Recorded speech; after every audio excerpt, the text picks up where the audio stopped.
My name is Rachel Monroe, and 3 years ago my parents told me I was the strong one. They said it when I woke up in that hospital bed. Tubes, wires, the quiet hum of machines reminding me what I'd survived. They said it again when I got the settlement. $450,000. Money that was supposed to help me start over. But instead, it disappeared. Vanished into my sister's smiling, debt-ridden life. And when Mom whispered, "You're stronger than she is," I smiled. Because I already knew what they didn't. Strength doesn't always forgive. Sometimes, it waits. The accident happened on a Wednesday. It was raining. That kind of thin, sharp rain that makes headlights smear into ghosts. I don't remember much about the impact. Just the sound. Metal screaming. Glass breaking. And then silence. They told me later that the other driver ran a red light. He walked away without a scratch. I spent 6 weeks in a hospital bed with a broken pelvis, 2 fractured ribs, and a scar across my shoulder that still itches when I'm anxious. When the settlement came through, I didn't feel lucky. It wasn't lottery money. It was pain money. Money for the things I couldn't do anymore. Running, dancing, even sleeping without pain, all of it had a price tag now. Mom and Dad came to every appointment. They brought flowers, homemade soup, and bills. Always bills. "Don't worry, honey," Dad would say, flipping through envelopes like a magician with bad news. "We'll take care of it all. Just focus on healing," and I believed him. Because that's what daughters do. We believe our parents, even when we shouldn't. 3 months after I came home, I got my first look at the settlement check. $450,000. Neat black ink. My name is spelled right for once. Mom smiled like it was her birthday. "You'll be able to start over, sweetheart. New place, new car. You deserve that." My sister, Lily, stood behind her, twisting her hair. She didn't say anything, but I noticed her nails, bitten down to the quick. She always did that when she was hiding something. That night, at dinner, Dad brought it up. Casual, like he was asking about the weather. So, about the money. I looked up from my plate. "What about it?" "Well," he said, "your mom and I were thinking, maybe it'd be best if we managed it for a while. Just until you're back on your feet." I frowned. "Why would you need to manage it?" "Because you've got a lot on your plate," Mom said softly. "And Lily. Well, she's in a bit of trouble. Trouble. That was her word for everything. Like when Lily got caught shoplifting in high school. Trouble. When she dropped out of college, trouble. When she borrowed $5,000 from me and never paid it back. Trouble." "How much trouble?" I asked. Dad sighed, glancing at Mom. "It's around 200,000. My fork hit the plate. "You're joking." "She didn't mean for it to happen," Mom rushed in. "It's the credit cards, the student loans, and that car she bought with that awful boyfriend. She's drowning, Rachel. And if we don't help her—" "If I don't help her," I corrected. They didn't answer. The next morning, I woke up to the sound of the kettle whistling. Lily was in the kitchen, making coffee like nothing had happened.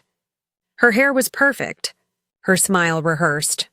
"Hey, sleepyhead," she said, handing me a mug. I stared at her fingers. The nails were painted now. Deep red. "Not bitten anymore. You okay?" she asked. "I'm fine," she smiled. "Good. Mom said you were being intense last night." "Intense?" "Yeah, you know. About the money." The way she said money made my stomach turn. "It's my settlement, Lily, not a savings account for your mistakes." Her smile faltered for a second, then came back, brighter than before. "You don't get it," she said softly. "You've always had things go right for you. College, friends, the accident. It made people care about you. They look at me and just see failure." I didn't answer. Because she wasn't wrong, people did pity me. But pity and privilege are not the same thing. When Mom and Dad came into the kitchen, they were already dressed to leave. Mom held a folder. Dad jingled the car keys. "We're meeting with the lawyer this afternoon," he said. "For what?" "To transfer the settlement into a trust," he replied. "It's just temporary. Temporary." That's how they said it. Like it was a favor. Like they weren't about to take everything I had. I didn't fight them. Not yet, because I wanted to see what they'd do when they thought I was too weak to stop them. Weeks passed. They took over the paperwork. The money moved from my name to theirs, for safekeeping. They said it was still mine, just protected. Protected from what? They never said. Lily started posting again. Photos of her at brunch, new handbags, the car she miraculously still owned. And one photo that made my blood run cold. Her holding a champagne glass with the caption, "Fresh start." Finally free? With my money? I confronted Mom. She didn't even deny it. "Honey, you have no idea how much she's been struggling," she said. "You'll get your share when things settle." "My share?" I repeated. "It's family money now," she said gently. "We just need to be fair." Fair, I laughed, because nothing about this was fair. That night I went for a walk. The scar on my shoulder burned in the cold air. I passed the intersection where the accident happened. Same rain, same ghosts of headlights. I stood there for a long time, and something inside me, something small and tired, finally broke. I realized they weren't protecting me. They were protecting the lie that Lily was fragile and I was strong. That I could handle pain, loss, betrayal, because that's who I was to them. The strong one. The one who survives. They didn't know that strength, when twisted, becomes something else. Something colder, so I let them believe it. Let them think I was numb, that I'd accepted it. But every family secret needs a witness. And I had kept receipts, every transfer, every withdrawal, every message from the lawyer they forgot to mention. I didn't scream, didn't fight, didn't even cry. I smiled, because I knew exactly how I'd take it all back. Not just the money, the illusion. One night I walked past Lily's room and heard her laughing on the phone. "Yeah, she has no idea," she said. "Mom says Rachel's moving on. We're in the clear. In the clear." That phrase hung in the air like smoke. I waited until she was asleep. Then I opened her door. Her purse sat on the dresser. Inside was a new credit card, under my name. And next to it, a receipt, $18,000. Cosmetic clinic. Paid in full. I felt a strange calm wash over me. This wasn't anger anymore. It was precision. I took a picture of everything. The receipts, the dates, the messages, evidence. Because when you're the strong one, no one believes your pain, only your proof. By the end of that week, I had what I needed: screenshots, statements, signatures, and one more thing: patience. Because revenge isn't loud. It's timing. When the lawyer called to confirm the annual audit of the trust, I asked one simple question: who's listed as the beneficiary? He hesitated. "Your sister, temporarily. Your parents said you approved it." I smiled. "Can you send me a copy of that approval?"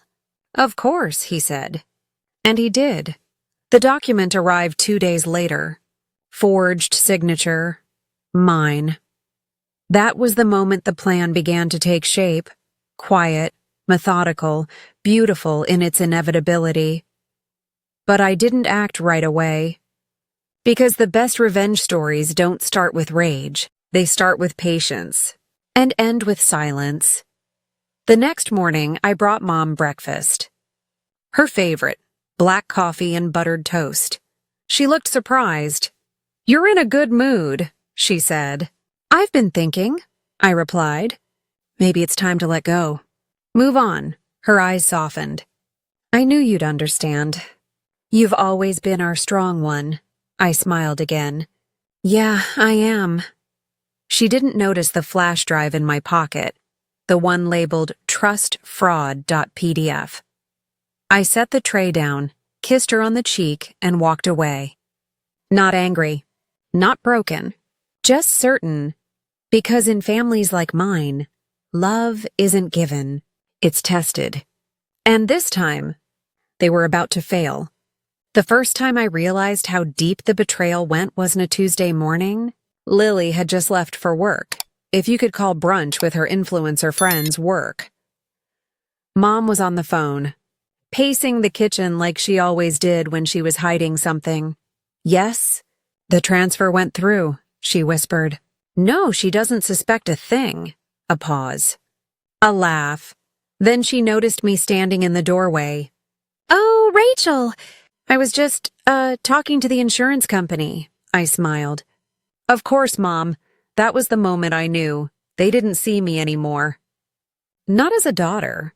Not even as a person. Just a resource. A walking settlement. The next few weeks were theater. Polite smiles, empty reassurances. Dad would say things like, "You'll thank us one day," and Mom would nod like they were saving my soul, not robbing my future. Lily, meanwhile, was thriving. New car, new wardrobe, a new apartment with rent that could feed a small village. Every time I saw her post another photo, a wine glass in hand, a caption like "grateful for growth," something inside me tightened. But anger is a luxury. And I was planning something far better. I started with research, bank records, trust documents. I dug through every corner of the settlement trail. It was like peeling paint off rot. The deeper I went, the uglier it got. My parents had opened not one but 3 accounts tied to my name. One labeled future investment, another emergency family fund, and the last one, education grant. Except none of them were mine. They'd been funneling money for over a year. Not just to Lily, to themselves. Mortgage payments, vacations, jewelry, all. Under the comforting umbrella of family, I remember staring at one statement for almost an hour. $18,000 at a luxury resort in Maui. 2 weeks after, I'd been released from physical therapy. While I was learning to walk again, they were ordering cocktails by the pool. That night, I sat in the dark and listened to the rain outside my window. It sounded just like the night of the accident. Soft, endless, cleansing. I thought about calling the police, or a lawyer, or even confronting them face to face. But I didn't. Because I wanted something they could never understand. Control. Lily stopped by the next morning, her usual perfume flooding the hallway. Hey sis, she said, all sugar and sunshine. Mom told me you're finally doing better. I nodded. Yeah, feeling stronger every day. Good, she said, setting her purse on the table. Because I was wondering if you could, co-sign something for me. I blinked. You want me to what? It's nothing major, she said quickly. Just a business loan. For a salon idea. I promise I'll pay you back this time. This time? I repeated. She froze. Lily, I said quietly, do you ever feel bad about it? About what? Everything, she laughed. That accident wasn't your fault, Rachel. You have to stop. No, I interrupted. I mean this. The money. The lies. You're stealing from me while calling it love. Her face changed, like a door slamming shut. Mom told me you'd start twisting things, she said. You've been through a lot. I get it, but we're your family. We only want to help. Help? I whispered. You drained everything I had. You're overreacting, she snapped. You always do. I stared at her, at the face that looked so much like mine, only softer, prettier, unbroken. and I realized something terrifying. She wasn't evil.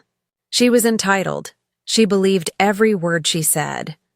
That night, I opened my laptop and began documenting everything. Voice memos, screenshots, photos, bank records. I created a folder named Inheritance, because that's what it was now. Not my money, but the lesson I'd leave behind. Days turned into weeks. And the more I played along, the bolder they became. Mom started referring to my settlement as family equity. Dad said things like, "You'll get your cut when we're done rebuilding." Cut. They were carving my life like a pie, but the worst part, the moment that truly broke something inside me, came on my birthday. They threw me a party. Streamers, cake, music meant all smiles and laughter. And then, after the candles, Dad handed me an envelope. "From all of us," he said, proud. Inside was a check, $500, drawn from my own account. "Just a little something for you to treat yourself," Mom said, hugging me, and I smiled, because it was the first time I'd truly understood who they were. Not monsters. Not villains. Just people who'd convinced themselves that love justifies theft. That night I wrote in my journal, "They think they've taken everything from me. They haven't taken my story." A week later, I called the lawyer who'd handled my settlement. A soft-spoken man named Mr. Hale. He remembered me immediately. "Rachel, how are you?" "I've been better," I said. "Can I ask, is it legal for someone to change a trust beneficiary without consent?" "Not unless the original holder is declared incapacitated or gives written authorization." "And if that authorization was forged?" His voice sharpened. "That's fraud." That was all I needed to hear. I didn't tell him everything. Not yet. I just asked him to review the documents for me. Within days, he confirmed what I already knew. The signatures weren't mine. I thanked him, hung up, and sat in silence. My reflection in the window looked calm. Too calm. That's when Lily texted. "Family dinner tonight. Be there." "Mom made lasagna." I almost laughed. Even after everything, they wanted dinner. So I went. The house smelled the same. Garlic, old wood, guilt. They were all there, smiling, pretending nothing had happened. Mom poured wine. Dad carved the lasagna like it was a ceremony. And Lily talked about a new business opportunity. Something about expanding her brand. I waited until halfway through dinner.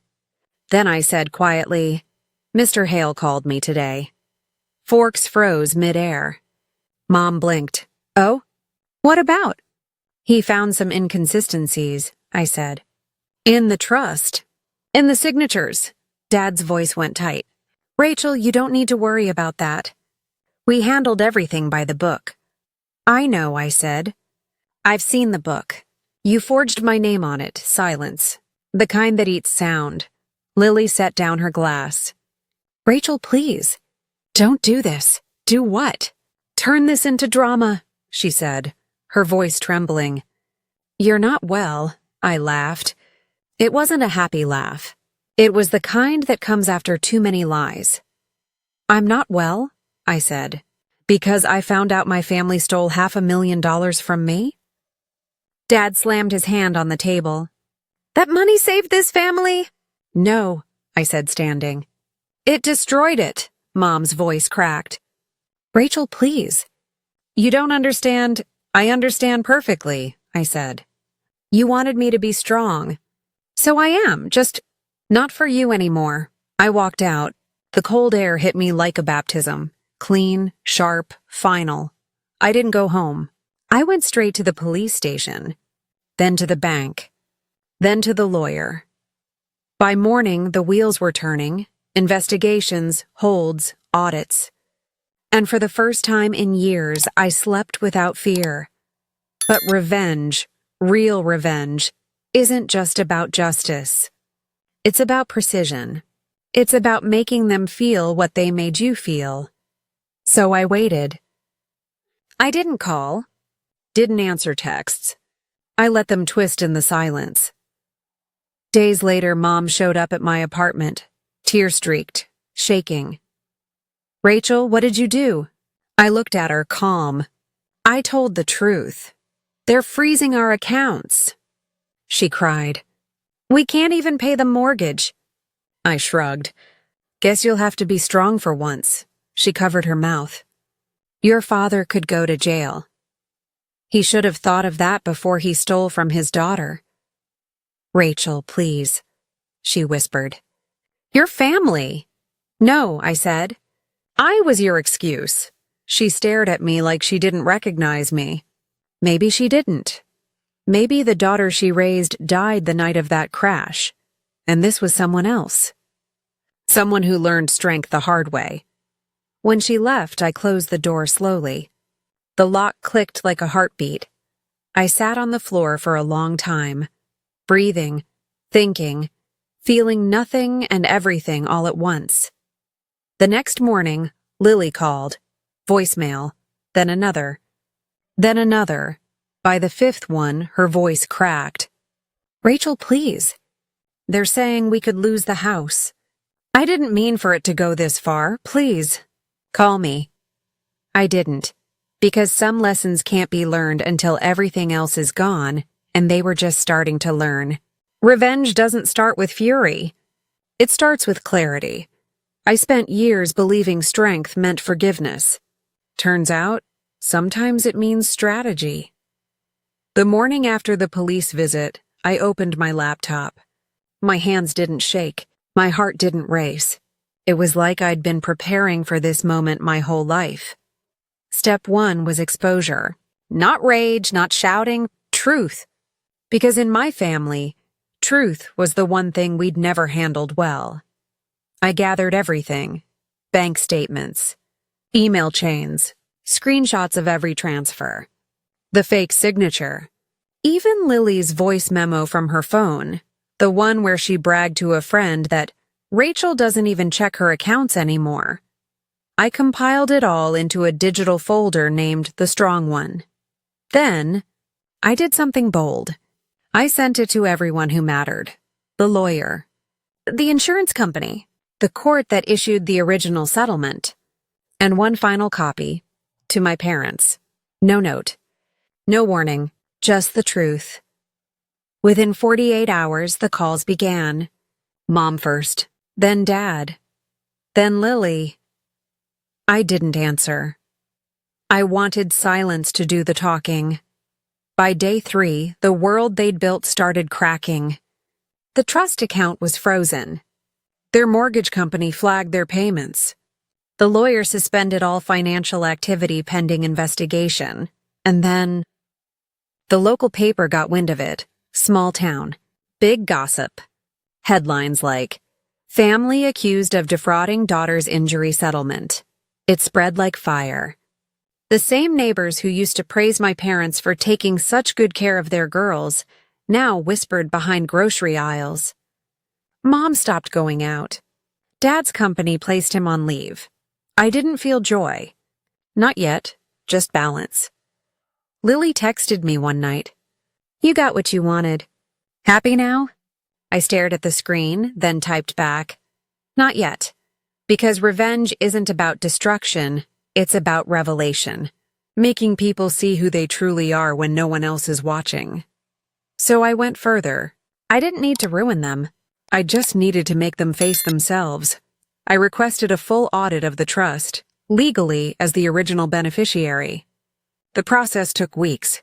During that time, I heard from mutual friends that Lily was selling her things. The designer bags, the car, the jewelry. Everything she'd bought with my pain. Dad was trying to negotiate a settlement to avoid criminal charges. Mom. She stopped answering anyone's calls. The silence felt heavy, almost sacred. One afternoon I drove to their house. The same house where they'd raised me. The same one they might soon lose. The curtains were drawn. The yard is unkept. It didn't look like home anymore. Mom opened the door slowly, eyes swollen.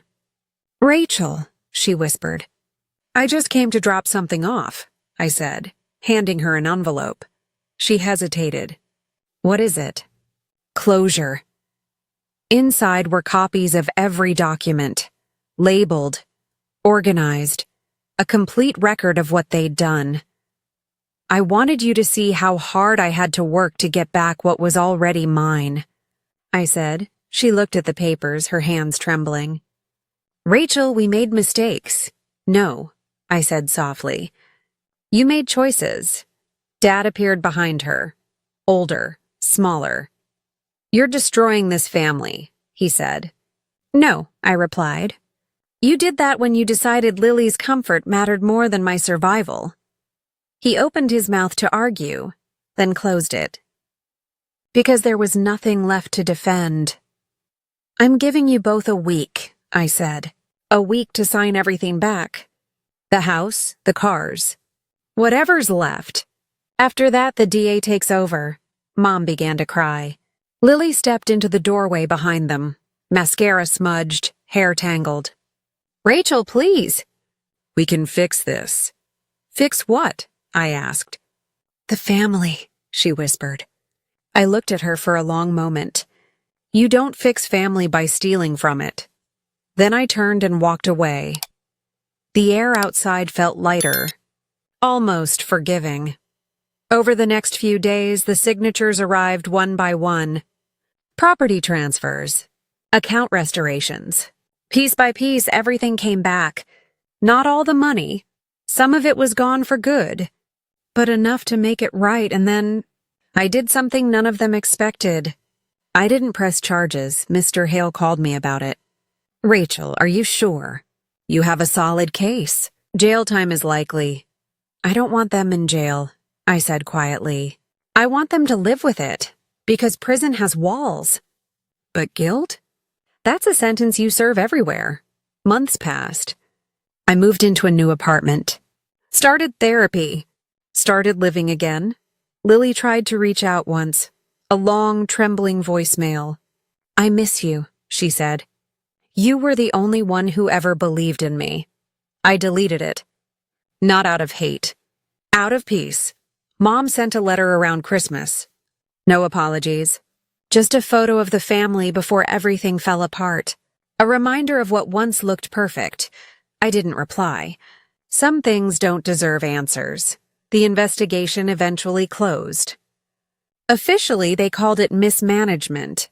Unofficially, everyone knew the truth. People stopped inviting them to church. Dad sold the house and moved out of state. Lily disappeared offline, and I rebuilt quietly. Invested what was left into something small, steady, and mine. A foundation for victims of family financial abuse. I called it the Strong One Fund, because for years that phrase haunted me. You're stronger than she is. It was their excuse to take. Now it was my reason to give. Sometimes I drive past their old street. The house looks different now. New paint, new owners.